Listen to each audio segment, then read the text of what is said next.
With update చూస్తే Telangana CM Revanth రెడ్డిని BJP MLA Raja Singh ఒక విన్నపం చేశారు. దేశవ్యాప్తంగా విదేశీ వలసదారులను గుర్తించి తిరిగి వారి దేశాలకు పంపించే ప్రక్రియ కొనసాగుతుందని, తెలంగాణలోనూ ఆ విధానం అమలు చేయాల్సిన అవసరం ఉందన్నారు. ముఖ్యంగా హైదరాబాద్లోని ఓల్డ్ సిటీలో సుమారు 20,000 మంది రోహింగ్యాలు, బంగ్లాదేశీయులు ఉండొచ్చని అన్నారు. వారందరినీ గుర్తించి ఆధార్, ఓటర్ కార్డులను తొలగించి తిరిగి వారి దేశాలకు పంపించేయాలని కోరారు. ముఖ్యమంత్రి రేవంత్ రెడ్డి గారికి నా ఒక నివేదిక.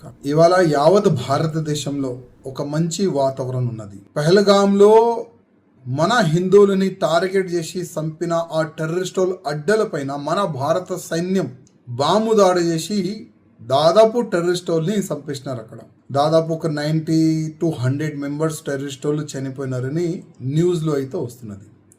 అదేవిధంగా ప్రతి ఒక్క స్టేట్లో రోహింగ్యా వాళ్ళపైన కానీ, బంగ్లాదేశీ వాళ్ళపైన కానీ, పాకిస్తానీ వాళ్ళపైన కానీ ఎంతమంది ఉన్నారు ప్రతి ఒక్క స్టేట్లో డాటా తీసుకొని ఎక్కడో అక్కడ వెళ్ళిపోవాలని ఒక వార్నింగ్ అయితే ఇచ్చినారు.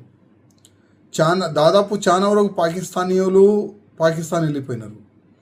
కానీ మన తెలంగాణలో రోహింగ్యా, బంగ్లాదేశీ ఇంకా పాకిస్తానీయులు కూడా ఉండొచ్చు ఓల్డ్ సిటీలో.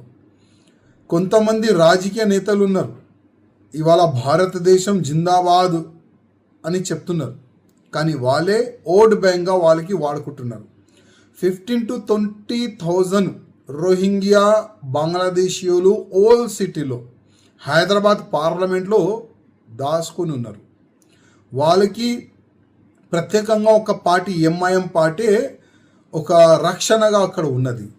నేను ముఖ్యమంత్రి రేవంత్ రెడ్డి గారికి ఒక నివేదిక చేస్తున్నా, రిక్వెస్ట్ చేస్తున్నా, వాళ్ళందరినీ మీరు ఐడెంటిఫై చేసి, ఆల్రెడీ వాళ్ళ ఆధార్ కార్డ్ తయారు చేసుకున్నారు, ఓటర్ ఐడి కార్డ్ తయారు చేసుకున్నారు, ఎంతమంది ఉన్నారు వాళ్ళకి ఐడెంటిఫై చేసి ఆధార్ కార్డులు, ఈ ఓటర్ ఐడి కార్డు డిలీట్ చేసి ఏ దేశం నుంచి వాళ్ళు వచ్చినారో ఆ దేశంకి పంపించేసేయాలని మా ముఖ్యమంత్రి గారికి రిక్వెస్ట్ చేస్తున్నా. ఎందుకంటే మన స్టేట్ మనం సేఫ్ పెట్టుకోవాలంటే, మన స్టేట్ని కూడా మనం బాగా సేఫ్గా పెట్టుకోవాలంటే ఎట్టి పరిస్థితుల్లో వీళ్ళు ఏ దేశం నుంచి వచ్చినారో ఆ దేశంకి వీళ్ళకి పంపిస్తేనే మన తెలంగాణ స్టేట్ సేఫ్ ఉంటుందని నేను మా